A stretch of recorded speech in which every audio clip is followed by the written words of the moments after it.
Vamos a tener la oportunidad de agregar lo que veníamos hablando, ¿no? En este día, esta semana de mayo, que como insisto, hagamos lo importante, no solo que sea importante, sino que lo hagamos importante y que lo hagamos carne en nuestra vida. Saludamos al profesor historiador Jorge Enrique de Niri. Buenos días, profe, ¿cómo está? Buen día, ¿qué tal? ¿Cómo están ustedes? Bien, profe, muchísimas gracias por la deferencia de contactarnos con usted. A ustedes, gracias a ustedes. Y bueno, queríamos, junto con la audiencia, que usted un poco nos ilustre, nos lleve a aquellos tiempos, esa Revolución de Mayo. No sé si usted escuchaba un poco el prólogo que hacíamos de esto, ¿no? De seguir defendiendo nuestra patria, nuestra cultura, de tantas invasiones, de tantas ideas que por ahí evidentemente no están funcionando. ¿Qué nos puede decir, profe? Bueno, de cara al presente, yo diría que a mí, ¿no es cierto?, en lo personal me parece importante revitalizar la herencia hispano-criolla que tenemos. Somos un pueblo de mestizos, en última instancia, porque con la mezcla entre indios, negros y blancos, a lo que se sumó la mezcla con los inmigrantes, somos realmente un licuado, ¿no es cierto? Alguien habló de crisol, bueno, sí. Crisol de razas. Pero la herencia es una herencia cultural muy importante, que está vinculada esencialmente con una visión humanista del mundo, ¿no es cierto?, que está muy conectada con nuestra religión, con la religión católica, claro, que está muy conectada con... Hola. Sí, lo escucho, profe. Sí, que está muy conectada con un pasado como el correntino y el argentino, que es un pasado de violencias iniciales. O sea, no nos olvidemos que nuestra revolución empezó el movimiento en 1800, yo diría que empezó en 1806. El Río de la Plata se dio cuenta que había un mundo diferente y que llamaba a la puerta en las invasiones inglesas, que fueron un gran triunfo, por supuesto, de los criollos, ¿no es cierto?, que son los que llevaron, ahí se dieron cuenta que eran capaces no solamente de defenderse solos, sino de derrotar al ejército más importante de la época. Pero aparte de eso, la revolución empezó, bueno, pongámosle 1810 como semana de mayo, pero terminó en 1852. Fue un medio siglo de peleas hasta que más o menos logramos ponernos de acuerdo de qué es lo que queríamos hacer. Así que parece que el mensaje que nos deja más en este año, que es un año electoral, que es un año en el que todo el mundo está mirando para adelante a ver si vamos a dar un paso para salir de esta... Porque todos sentimos que estamos un poco en un marasmo, ¿no es cierto? O sea que la situación económica es incómoda, por decirlo menos. Los precios están disparándose todos los días. Aparentemente la gente que maneja la economía, la gente que maneja el país no está en condiciones aparentemente de hacer frente al fenómeno que nos está atacando, que está afectando a un porcentaje muy alto de la población. Creo que el mensaje es recordar que además la Revolución de Mayo, esos 50 años, el país estaba mucho peor. O sea, la Argentina, el Río de la Plata era mucho más pobre. Lo que tenían a lo mejor que nosotros necesitamos recordar y revitalizar es el espíritu. Ese espíritu de la Revolución de Mayo que los levantó, bueno, de la nada, ¿no es cierto? Porque la realidad es que es cierto, no tenían nada. O sea, levantaron ejércitos de la nada, pelearon de la nada. Nos peleamos entre nosotros de la nada también, ¿no es cierto? O sea, es una historia muy rica, muy heroica, tiene momentos muy trágicos, muy terribles, y es una herencia, yo digo que es pesada de llevar porque impone muchas exigencias. O sea, si nos ponemos a mirar para atrás tenemos que estar no solamente orgullosos, sino inquietos por tratar de hacer por lo menos lo mínimo parecido a lo que hicieron nuestros antepasados. Claro, sí, eso es lo que hacíamos antes que usted podamos comunicarnos con usted. Yo hacía referencia a esto, ¿no? De alguna manera, a ver si podemos imitar en algo, y también invitar, pues no sé si usted coincide, nosotros estamos invitados a hacer revolución en muchas cosas que hoy, más allá de lo económico, que cada argentino, argentina, toda la mañana la está luchando con mucha valentía, también hacer historia y ser próceres de esta invasión de ideas y culturas que lamentablemente oscurecen un poco el futuro de nuestros niños y jóvenes, ¿no? Sí, yo diría que hay muchas cosas que es cierto. El desafío que tenemos no es menor que el que tuvieron nuestros antepasados. El problema de la tendencia a incluir cada vez más gente dentro de de lo que es la humanidad, inclusive hablando de derechos de los animales como si se tratase un poco de personas. Sí. La inteligencia artificial que la están discutiendo, la preocupación por la comida que están, digamos, incitando a que terminemos comiendo caracoles y gusanos, no sé. Todos son desafíos, ¿no es cierto? Sí. Y hay que planteárselos, pero hay que ver que, no sé si tenemos el mismo espíritu, la misma fuerza, tenemos que tenerla, que tuvieron antes. Pero yo diría que esta semana de mayo, que acá en Corrientes llegó un mes después, ¿no es cierto? Porque la noticia de la revolución y demás, acá llegó en el mes de junio. Pero es una semana para reflexionarla, porque estaban los viejos, los anteriores mentalmente, inclusive a la revolución, que eran los que habían sido españoles prácticamente toda su vida. Esa gente le chocó mucho. Eso lo dice un gran historiador, un gran político correntino, ¿no es cierto?, Díaz de Vivar, en un libro que se llama, ¿no es cierto?, Las luchas por el federalismo, donde él señala que la gente de Corrientes era gente que había sido la española la mitad de su vida y de repente tenían que enfrentarse con un mundo completamente desconocido. Claro. Imagino que a muchos nos pasa lo mismo. Hay gente que le cuesta, por ejemplo, aceptar el mundo digital. Hoy en día todo el que no maneja una computadora más o menos bien es un analfabeto digital, sí, claro. Pero es equivalente, ¿no es cierto?, a lo que era el analfabetismo de no saber leer y escribir en otra época, que tiene un montón de cosas que no puede hacer, un montón de información a la que no tiene acceso. Sí, no, por supuesto, o sea, pero yo creo que este tipo de fechas nos tiene que servir un poco como estimulante, ¿no es cierto? Claro. Aparte recordar que históricamente nuestros dramas son las grietas, o sea, venimos peleándonos en dos bandos desde que el país es país.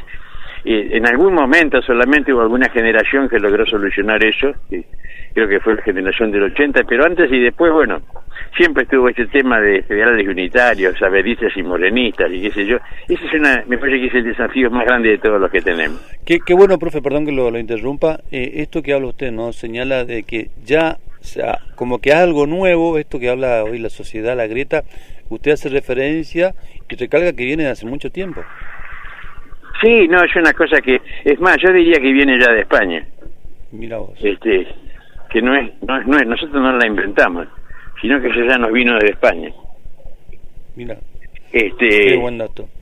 Pero me parece que es sumamente importante tener conciencia de que, bueno, es una pelea de familia en última instancia, pero es una pelea de familia que deberíamos llevarla de otra manera. O sea, hay que terminar con eso.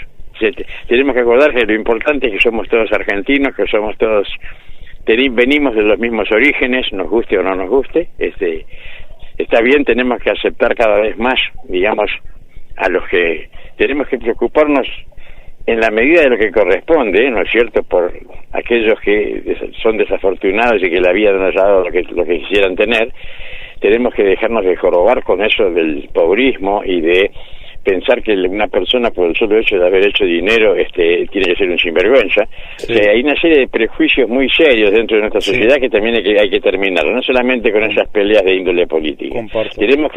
Tenemos que dejar de convertirnos en enemigos del éxito, volver a la cultura del mérito. Por algo los podios de las Olimpiadas y demás tienen 3 lugares, ¿no es cierto? Hay un primero, un segundo y un tercero. Y bueno, hay que hacer la fila. El que le toca estar atrás tiene que aceptarlo y pelear de su puesto lo mejor que pueda y sentirse orgulloso. Otra cosa que hay que retomar, el orgullo del trabajo. Parece que el único que tiene orgullo laboral acá es el que le ha ido muy bien, es el jefe de algo. El resto no. Y sin embargo, bueno, eso también hay que ver hay que ponerse a pensar cómo eran en aquel 1810, cómo eran en el siglo XVIII y demás, ese orgullo que tenía, sobre todo el orgullo del Estado, que no solamente era un valor físico, sino también un valor moral muy grande. Profe, le hago un punto ahí.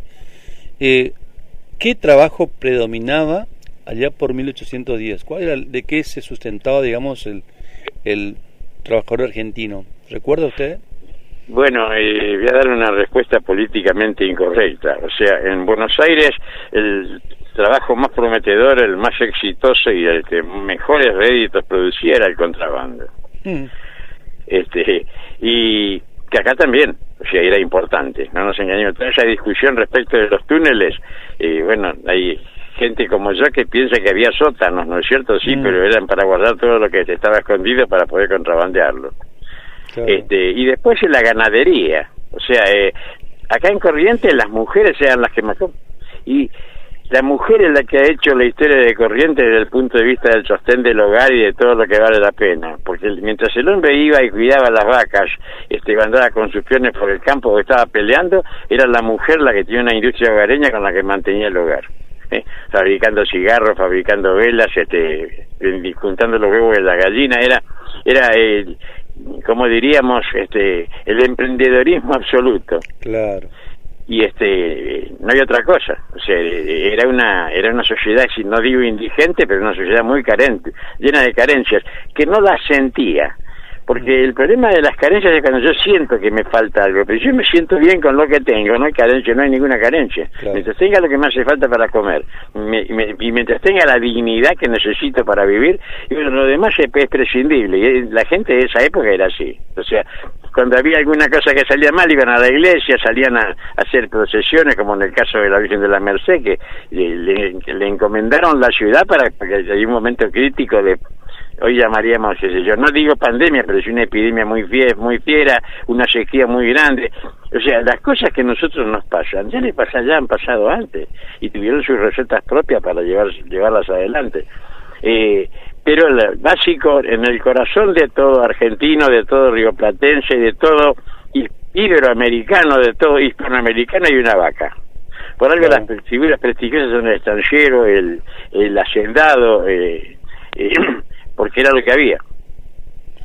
Claro, yo le hacía esta pregunta porque uno desde niño, cuando estudiaba y hacíamos las escenas teatrales de la Revolución de Mayo, estaba como esa figura de la mujer que vendía empanadas y otro hombre que, yo digo, me hacía referencia, me hacía la idea que hay gente que también era como vendedor ambulante en ese tiempo.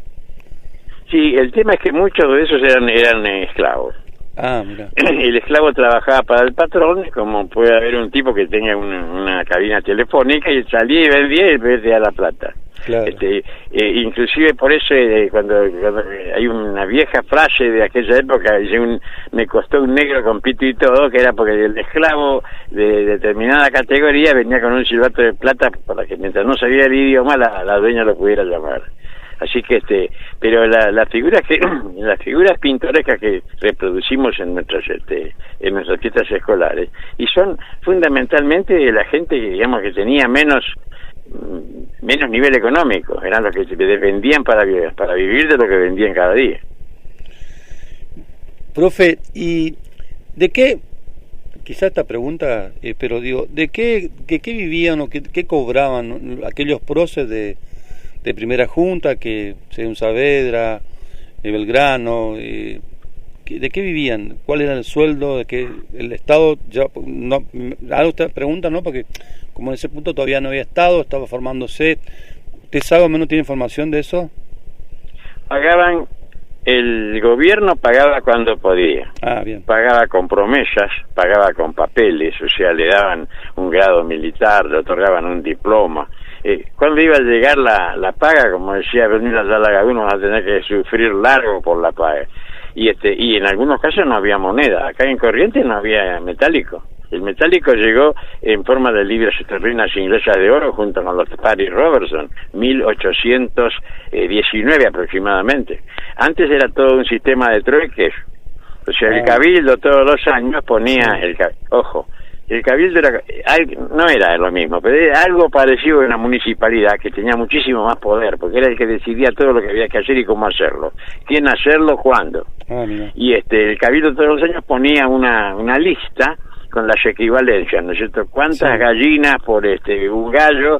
¿Cuántos bueyes por un ternero? ¿Cuántos? O sea que era todo de acuerdo a lo que había, la oferta de lo que había establecía el precio, ¿no es cierto?, para la demanda. Pero el problema se presentaba cuando tenían que ir a pagar impuestos en otro lado, porque por ejemplo yo tenía muchos caballos en Corrientes, sí, y en Buenos Aires no había, entonces era un buen negocio, se pagaba barato los impuestos, la equivalencia en impuestos. Pero cuando era una cosa que acá había muy poco y en otro lado había mucho, ahí venía el drama. O sea que ese es un tema que nunca se pudo resolver. Mira. O sea, era un poco por ejemplo, estaba el tercio de tabaco, que era un cuero de vaca cortado y armado como si fuera un cubo, ¿no es cierto?, que tenía, no me acuerdo, algo parecido a 200 kilos, una cosa por el estilo. Y eso era moneda también, se utilizaba como moneda, pero había que hacer la equivalencia. Bueno, más o menos dame tanto de esto otro. O sea, me imagino que debe haber sido complicadísimo. Claro. Sí, qué bueno. Otra pregunta, profe, y ya no lo molestamos más, pues, pero hay algo puntual más allá de toda la gestión y todo el impulso de todos estos próceres que hicieron fuerza para que el virrey Cisneros se fuera para atrás y empezáramos a trabajar en una revolución y una independencia. Hay algo puntual que, más allá, insisto, de esto del trabajo que hicieron nuestros próceres, que haya sido importante, alguna guerra, algo que hizo que detectara o detonara lo que pasó después con la independencia? Sí. Yo diría que hay una paradoja, sí, porque en la Revolución de Mayo los ingleses tuvieron una muchísima significación. Y hoy en día los vemos con otros ojos. Justamente estaba leyendo hace un rato que a un camarada, a un compañero de promoción mío que cayó en las Malvinas, lo mataron en la explosión de la isla, del barco de la isla, lo mató una fragata que se llamaba La Crítica, que quiere decir diligente, presurosa, así hundió el barco con 3 o 4 disparos de armas muy potentes, y él cayó ahí, y hoy le pusieron el nombre de él a un recinto de la escuela, digamos, de lo que sería la Facultad de Ingeniería del Ejército, sí. Y bueno, estaba leyendo eso y leyendo que fue la familia, que fue la esposa con los hijos y los nietos y qué sé yo. O sea que la paradoja, ¿no es cierto?, que los que en alguna medida fogonearon la Revolución de Mayo, y ahora los tenemos en la vereda de enfrente, de alguna manera. Los argentinos, después del tema Malvinas, hemos creado una causa nacional en la cual los que ocupan el lado malo son los ingleses. Esa es un poco una cosa para reflexionarla. Cuando el problema era que en aquel entonces, ¿no es cierto?, eran el modelo. O sea, todos querían tener un gobierno parecido al inglés, que era un gobierno parlamentario, en fin. Hay mucho para hablar de eso, pero me parece que es una cosa que hay que reflexionarla para ver también cómo manejar el tema, ¿no es cierto? Claro. Digo porque hay que hacer elecciones. Vamos a elegir a los chinos para tenerlos como amigos, nos vamos a hacer digamos, migas con los cubanos, no sé, pero me parece que ahora el problema es que esta semana de mayo, todos los años, es un momento de reflexión, claro, que siempre nos plantea los mismos problemas. Parece que estuviéramos pedaleando en el barro. Ahí el tema que no salimos de lo mismo, ¿no es cierto? Bueno, listo, ya está, pasó, fue un ejemplo, tenemos que recordarlos bien. Aquellos próceres eran todos gente, digamos, intrépida, porque no tenían ningún problema en ponerse un uniforme, agarrar un sable, en subir a un barco y usar los cañones. Ahora, el tema es, tenemos que pensar en cómo enfrentar no esas luchas que eran armadas, sino las luchas por la vida que tenemos para construirnos entre todos un futuro mejor, ¿no es cierto? Claro, para nosotros es totalmente riquísimo escucharlo, profe, porque lo que tenemos como tendencia, invitación a toda la audiencia, que justamente lo que usted recalcaba, ¿no? Reflexionar sobre lo que fue la semana de mayo, y que de alguna manera traigamos a este tiempo y sigamos haciendo revolución, justamente con las carencias por ahí que tenemos de parte de nuestros gobernantes. Sí, yo personalmente creo que los héroes están bien elegidos. O sea, no creo que haya que estarlos cambiando a cada generación, ni a cada cambio de gobierno, ni a cada cambio de moda. Sí. creo que ocupan los lugares que corresponden, especialmente los de este momento inicial que fue tan duro, que fue una decisión tan difícil de tomar, ¿no es cierto? Porque es como un hijo que se va de la casa, se pelea con el padre, y nosotros no somos, hay hijos que se van de la casa porque bueno, se terminó su carrera, se recibió, consiguió trabajo, entonces se va entre aplausos y toque de sirena de su casa. Hay otros que no, que se van porque se pelearon. Claro. Se pelearon con los padres, agarraron y empezaron su vida aparte. Nosotros empezamos así. O sea, claro, nos fuimos de lo que había sido nuestra casa durante siglos, sí, de mala manera. Bien. Y bueno, eso hay que reflexionarlo también, pienso, sentirnos orgullosos de haber tenido la fuerza de haber podido hacerlo. Orgullosos de otros, porque no fuimos nosotros, pero sentirnos orgullosos de aquellos que nos dieron, digamos, el ser, que nos dieron este país que tenemos, sí, y pero también reflexionar, ¿no es cierto?, en cuáles son las cosas que podemos hacer mejor que ellos, porque nadie hace todo perfectamente. Claro, claro. Excelente, nuevamente es un lujo, un placer, uno se lleva, como le decía, usted no ilustra la historia, pero sin querer o queriendo, imaginariamente nos vamos a esos tiempos y nos invita a la reflexión y a compartir esto que es tan lindo en nuestra historia, ¿no? Que por ahí pasa desapercibido, ponemos me gusta a un montón de ideologías y palabras en el aire, esto es riquísimo, así que profe, lo saludo, lo bendigo, le doy gracias por su tiempo, de toda esta sabiduría que usted fue adquiriendo, hoy la comparta con todos nosotros. Bueno, muchísimas gracias, muy gentiles, y bueno, hasta cualquier ocasión. Un gran abrazo para todos. Por supuesto, profe. Ahí estaba entonces el profesor Deniri compartiendo con nosotros en este sábado de semana de mayo, este sábado, como decía el profe, sin querer